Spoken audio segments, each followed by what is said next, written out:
Hi, I'm Eve Menezes Cunningham, and welcome to the Feel Better Everyday podcast, helping you connect with and take better care of yourself and create a life you don't need to retreat from. Welcome to episode 26 of the Feel Better Everyday podcast. Today's guest is Dr. Sabina Brennan, and she is the author of the new book, The Neuroscience of Manifesting, as well as other books including 100 Days to a Younger Brain. And she's a delightful human, talking about how sex is good for us, how the older we get, the more comfortable we feel in our own skin, and just not needing to sweat the small stuff anymore. So as you listen, I hope she'll inspire you as she's inspired me to be more of yourself, to do the things you want to do, even if it feels like enormous changes and a lot of effort. She's living proof that it's worth it. So enjoy the episode.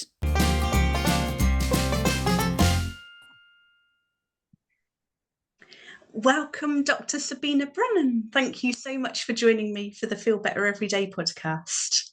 Thank you for inviting me. So I remember I met you when you launched your gorgeous book, 100 Days to a Younger Brain. Well, you didn't launch it, but you came to Westport for the Rolling Sun Festival a few years ago. Yes. Gosh, seems like a lifetime ago, doesn't it? It really does. Actually, that would have been 2019, I think. Yeah, I just moved to Ireland that year. Right. Yeah, and then I've interviewed you for a couple of features for neuroscientist input, and I've always really appreciated your answers. So delighted you can join us for this. You're known for, you started out acting, didn't you, in Fair City, and then became a neuroscientist. Yeah, I did, but I actually didn't start out as an actor. I had a plane. When I left school, I went and worked in a life assurance company for 15 years, and then said, and then I said, nah, come on, I gotta do this. So then became an actor, and then from there studied a degree in psychology, and then got a scholarship to do my PhD in neuroscience. Yeah, so it's been a bit diverse, which I think is great. And wonderful. And I know you've got the beautiful cards. What are you working on at the moment? What are you most keen for viewers to know? I'm going to include it all in the show notes as well. Okay. Well, this year, so after that one, during COVID, I actually wrote a book called Beating Brain Fog. But it was already commissioned before. I think it actually was commissioned around the time of that Westport event. The Rolling Sun, Yes. And this year I published A Brain Gym in a Box, which is for people. Which is for people, really, well, it's for anyone. And actually, I've even had a website in the UK, something like a Happy Mums website, said it would be great for their kids as well. Except that the little booklet does mention that sex is good for you. But it is. I know, but you know, in the US, you can't just even say that three-letter word. But it's meant for everybody in a sense, a way. You know, not everybody likes to read a book, so it's a card where you literally pull out a card, and it's a little tip on something that you can do for your brain health, and then followed by a paragraph that explains the neuroscience. And I have just finished the editing process, now gone to copy editing. Well, I don't know if you know the way that works. I used to work in publishing. The book is written now. It will be copy editing and proofread, and then it'll be laid out. I don't think people realize how long the whole process is. But my main end of the book is written, and that's called The Neuroscience of Manifesting.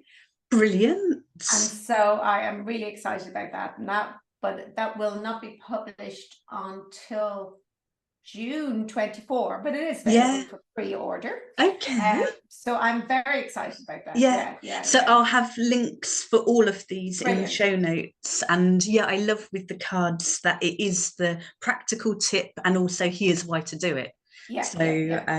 So I'm looking forward to your answers. If you were to have all the time and energy and space in the world, what would you like to do ideally for your self-care in the morning? And that includes any connecting with the divine, that uppercase self?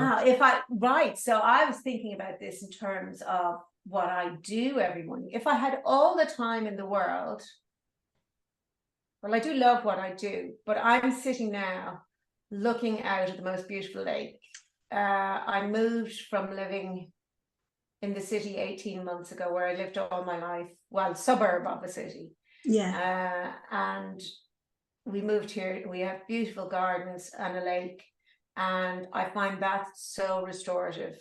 And when I do have time, it is to walk down to the lake, walk around the gardens, see what, because we're still learning about this garden, do you know? So some of it is 200 years old, some of it is 20 years old.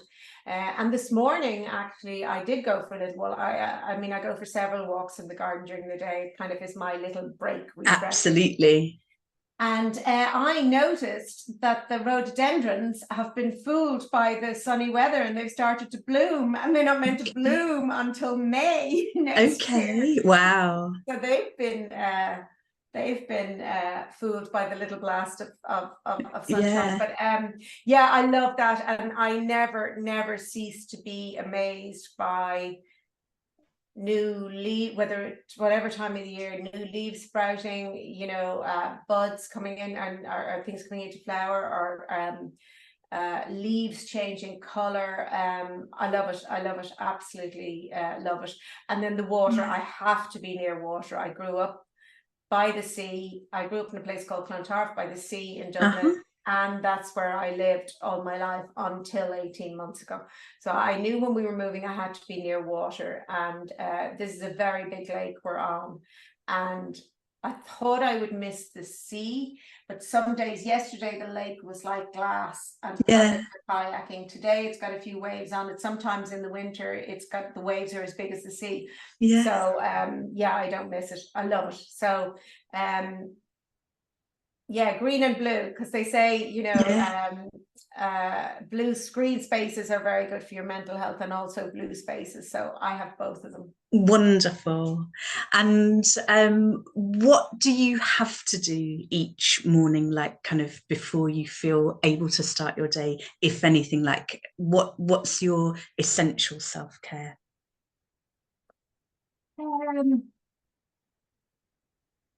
Well, when you say, what do I have to do? As in, not like, do you, like, for me, I guess I have to do so much self-care just to be basically functional. I don't think most people depend on it that much. Well, no, I'm not that kind of person. It's funny, my husband has to have his cup of coffee. I'm not that kind of person. Generally, I'll wake up thirsty, but for water. And I have a few medical conditions, and then a lot of what I take, I have severe migraines, so like I have to, you know, I take my medications. But what I have to do every morning, that is, I suppose, in a way, really part of self-care, is I have to take care of my dogs. I have to go there. So sometimes my husband walks them, but we walk them in our garden. But I mean, you know, that's it. I got to go down and say hello to the girls. And one of them is a boy, but you can't say the girls and boy. It just, so we have 4 dogs. So like the Derry Girls. Yes. So and the love and the affection, it's, you know, you can't buy that kind of unconditional love. It's so nice. So that's a must. Brilliant. And you light up talking about them. What about later in the day, and including winding down for bed? What would be your ideal things to do, and what are the actual essentials? So my ideal thing to do, oh God, if I won the lotto, the big indulgence, and probably there would be a second one, but the big indulgence would be to have an in-house masseuse. Oh my God. If somebody could, every evening. Oh my God, do you ever watch those shows and people have a hairdresser in their house and a makeup artist and a masseuse? But I do get, with some of my conditions, I do get pain and etc. So, and my neck gets locked up quite a lot. So that would be ideal world. Yeah. Yeah, that would be ideal. I'm the sort of person who, like, my dermatologist has told me, that I must apply a particular cream every night, and it's a lovely cream and it's very nice and all the rest. I have to force myself to do that kind of thing. Now, it's lovely when it's done, but you see, I would give that to the masseuse to do. You put my cream on and then give me a massage. I don't know what it is. I think I just have no patience for it. It's like, oh my God. I think I'm probably just, I'm just an impatient person. I don't watch TV really. And I tend to do in the evening, I am on my laptop, but I tend to do the evening. I'm a very creative person.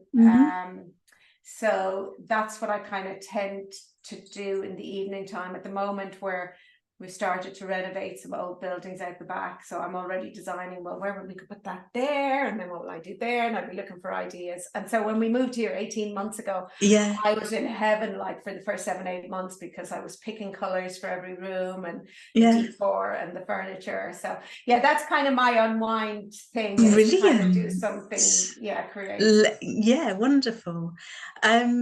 What if you could go back in time to younger Sabina, in terms of love and advice, do you wish you could share? Do I wish? Gosh.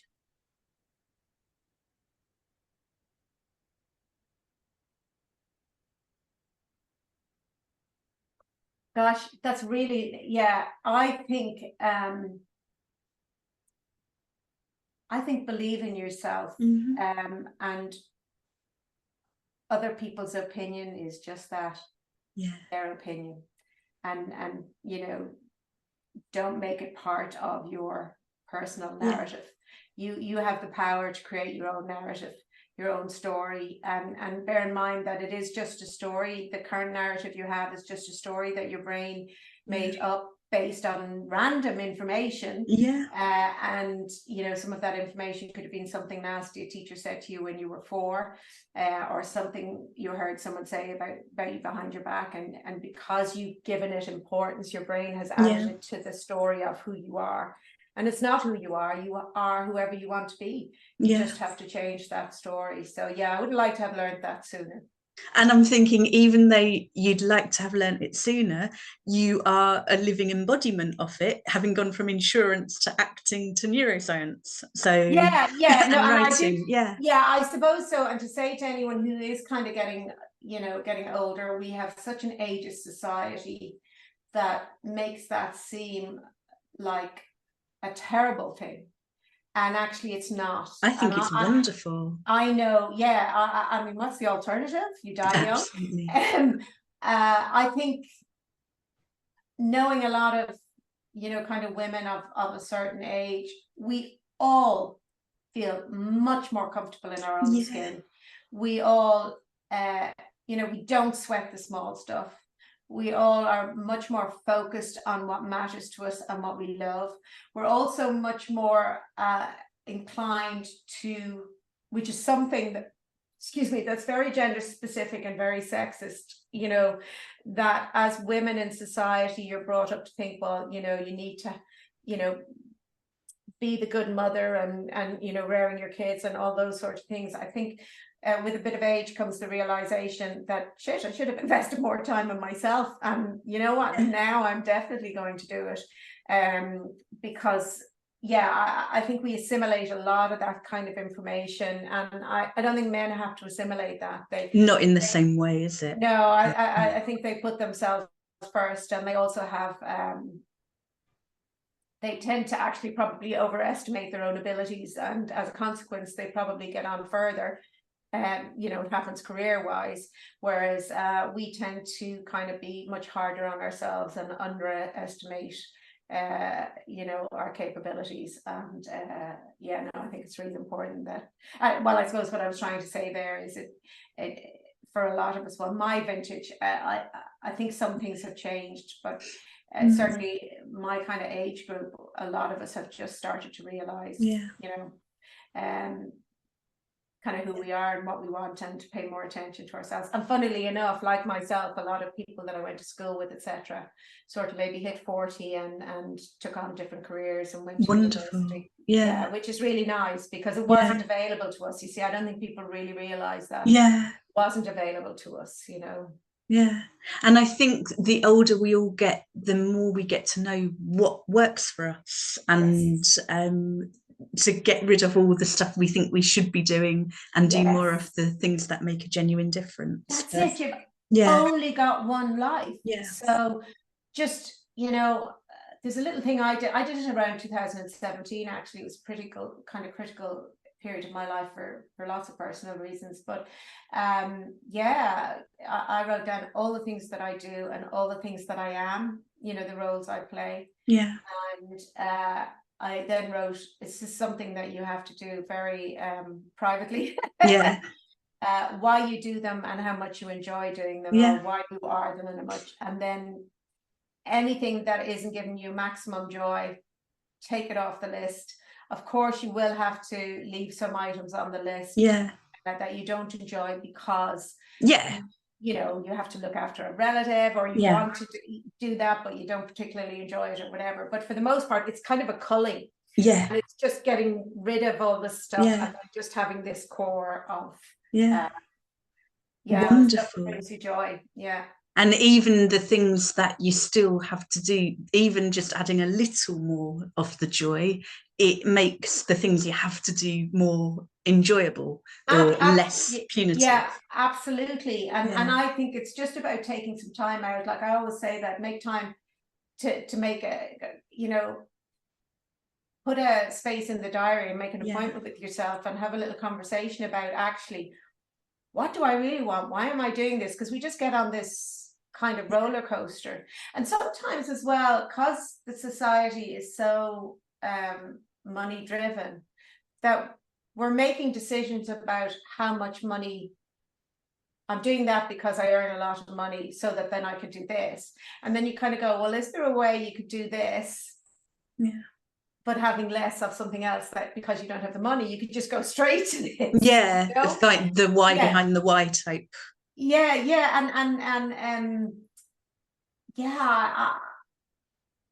I think the money is a secondary driver. It's always there just so that you can get to something else. And of course we all need money. That's the way the world works. I'm not suggesting that, but it may have had too much influence on choices we've made, and may not be making us as happy as we could be if we kind of removed some of that from the equation. Well, it's been an absolute joy talking to you. Thank you so much. As I said, I'm going to include it all in the show notes, but where can people find you most easily? I'm on Instagram at Sabina Brennan. I'm on Twitter at Sabina_Brennan. If they go to superbrain.ie, they'll find my podcast, my books, and also links to lots of free resources online that are things like animations and stuff. So and there's a contact email on that.